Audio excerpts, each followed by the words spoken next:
परम पावन बाबा बैजनाथ के चरणों में बैठ करके सदगुरुदेव के सानिध्य में उनके आशीर्वाद से हम और आप दिव्य कथा का आनंद ले रहे हैं और भाव विभोर होकर के कथा आप लोग सुन भी रहे हैं और महाराज जी सुना भी रहे हैं, जैसे प्रत्यक्ष दर्शन कर रहे हो कि वो घटना घटी हो। बड़ा आनंद का क्षण। और उसी गुरुदेव की परंपरा को आगे निर्वहन करवाने वाले हमारे परम पूज्य श्रद्धे हमारे अंगद दास जी महाराज, हमारे गुजरात से पधारे हुए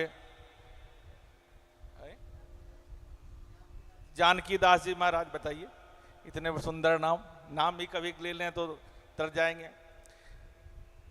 वहां से पधारे और आप सभी गुरुदेव के भक्तजन सभी को अंतःकरण से मैं प्रणाम करता हूं। बड़ी सुंदर कथा हो रही है, बड़ी दिव्य कथा हो रही है, आप लोग आनंद ले रहे हैं। साल भर में 2-3 कार्यक्रम आप लोगों के यहाँ होता ही है। कई वर्षों से मुझे भी आनंद लेने का क्षण मिल रहा है। अच्छा, संजोग भी ऐसा बढ़ जाता है उसमें मेरा कार्यक्रम कहीं नहीं, ये एक ही दिन पहले हमको बताए मैं जा रहा था, तो मैं कहा अच्छा बताए तो थे आप, लेकिन ध्यान से मैं चलो मैं रात में ही लौटूंगा कार्यक्रम कर करके। यह भी गुरुदेव की कृपा है, अगर कहीं कार्यक्रम लग जाता तो भाई हम भी आनंद नहीं पाते, लेकिन 4-5 वर्षों से लगातार मेरा भी आना जाना जो है यह भी भगवान की कृपा है। कथा में आनंद लें। सही महाराज जी पूछ लिए कि भाई कथा बढ़ाएं कि नहीं बढ़ाएं, नहीं तो महाराज जी कथा कहते रहें और ध्यान अंदर जा ही ना। ऐसे गुरु जी जा रहे थे, रास्ते में एक चेला मिल गया, बोले गुरु जी मंत्र माला दीक्षा दे दो। गुरु जी सरल, संत का मतलब ही क्या है? 100 से सरल, 9 से निर्मल और 2 से त्याग की भावना हो तभी संत। ऐसा नहीं कि माला चकाचक पहन ली और कपड़ा डाल लिए तो संत नहीं। सरलता होनी चाहिए।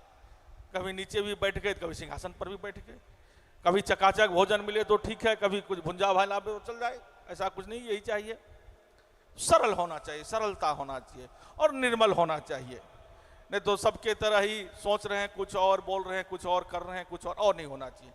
जो सोच रहे हैं वही बोलेंगे, वही करेंगे, निर्मल होना चाहिए मन।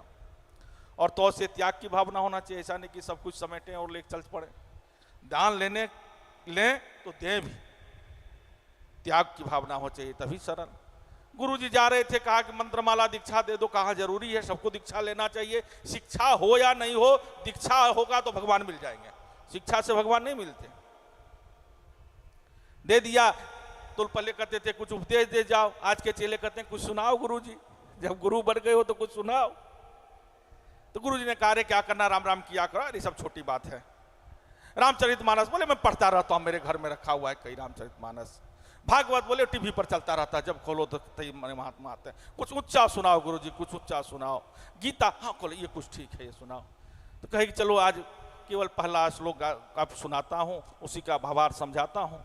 पहला श्लोक वही उन्होंने समझाया, सर्वोपनिषदोगा वो दुग्धा गोपाल नंदना, बार 12 श्लोक कहें, उसका श्लोक समझावे कि सब जो है उपनिषद, सब पुराण, सब वेद गाय रूपी है और उसको दुहने वाले गोपाल नंदना, गोपाल हमारे हैं और बछड़ा रूपी अर्जुन है। बार बार गुरु जी के वाह, चेला के वाह वाह। गुरु जी 1 घंटा जगह 1.5 घंटा बोल गए वाह वाह, बड़ी बढ़िया कथा। लगे कि चेला तो तगड़ा मिला है। बाद में कथा विश्राम किए तो कहे कि भाई कुछ समझ में नहीं आया तो बता। अरे गुरु जी आप थोड़ा समझाते, मैं ज्यादा समझने वाला हूं, मेरे को समझ में नहीं आए, ऐसा कैसे हो सकता है? बोले फिर भी अगर कुछ समझ में नहीं आया हो, अरे इस क्या बात करते हैं, सब मेरे को समझ में आता है, आप जो नहीं समझाते उसे। बोले नियम है, कुछ न कुछ पूछ लेना चाहिए। बोले वो 2 गधा कौन था जो आप करे थे, 2 गधा गोपाल नंदना, वो 2 गधा कौन था? गुरु जी माथा पीटे कि मैं 1.5 घंटा बोलता रहा, ये वाह वाह वाह वाह के चक्कर में वाह वाह करता रहा, न तुम कुछ समझे और मैं 1.5 घंटा बोले। 2 गधा, एक बोले मैं जो 1.5 घंटा बोलता रहा, एक तुम जो 1.5 घंटा वाह वाह करते रहे, न कथा तेरे अंदर गई। तो क्या है कि वही सही बात, महाराज जी पूछे कथा आगे बढ़ाए कि नहीं बढ़ाए। ऐसा ना हो कि महाराज जी बोलते चले जाए और सर के ऊपर से कथा ही पार हो जाए तो महाराज जी भूख मरे। क्योंकि कथा व्यास के पास समय का पता नहीं चलता है, क्योंकि वो भाव में होता है और वो पूरे भाव के साथ है।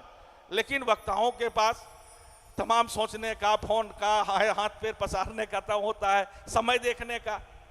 कथा वक्ता के पास समय देखने का समय नहीं होता है, क्योंकि वो तो भाव में डूबा होता है। तो इसीलिए ठीक है पूछ लिए कि आगे बढ़ाए कि नहीं बढ़ाए कथा को।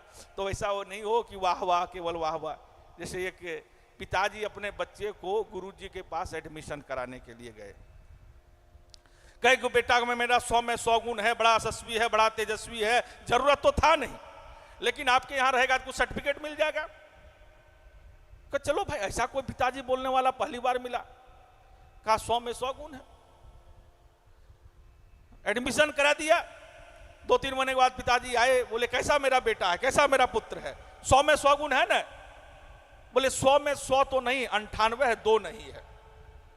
2 नहीं है, 2 क्या कमी है? बोले किसको कुछ आता नहीं, मेरा कुछ सुनता नहीं, यही 2 गुणों की कवि है। तो बोले भगवान कब मिलेंगे? जब हम अज्ञानी हो जाए, गुरु में ज्ञान दिखाई दे, तो जगत में भगवान मिल जाएंगे। लेकिन हम ही ज्ञानी और ज्ञानी सुने और गुरु को ही अज्ञानी बना दें तो भगवान मिलने वाले नहीं है। तो हमेशा गुरु जैसा भी हो, गुरु में ज्ञान दिखना चाहिए। हमें अज्ञानी है, गुरु के सामने हम अज्ञान बन के जाएं तो इसी जगत में भगवान मिल जाएगा, इसी में आनंद हो जाएगा, और इसी का आनंद है। एक बार जब दोस्ती हो गई परशुराम जी और लक्ष्मण जी में, तो एक बार कहीं मिल गए कार्यक्रम में, यहीं साधने आश्रम मिल गए, क्या पता नहीं, हमको ध्यान नहीं है। तो कब मैं बैठे यहीं सोफा पर जगह दिए दोनों को, वीआईपी गेस्ट थे। तो परशुराम जी पूछने लगे कि एक चीज बताओ, बात की बात पहले की बात छोड़ो, अब दोस्ती हो गई, कहानी खत्म करो। हम फरसा हिलाने तो करता क्यों नहीं था? हम फरसा हिलाने से छतरी भीन हो जाता था, और तुम पर फरसा क्यों नहीं चलता था?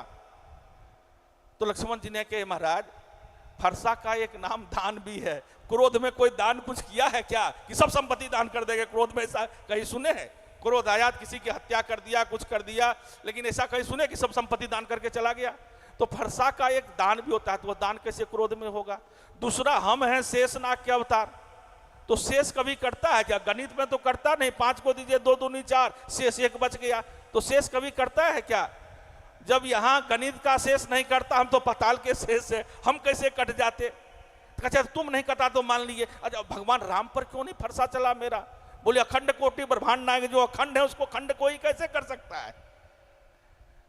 तो बड़ी अच्छी ज्ञान उन्होंने दिया। परशुराम जी माने कि ठीक कर रहे थे, मैं गलती कर रहा था। तो ऐसे ऐसे ज्ञान जब मित्रत्व होती है, संबंध तो मिलता है, दुश्मनी में तो मिलता नहीं। आइए समय का ध्यान रखते हुए जय सिया राम, सभी को प्रणाम, सतगुरुदेव भगवान की जय, आप लोग की जय जयकार।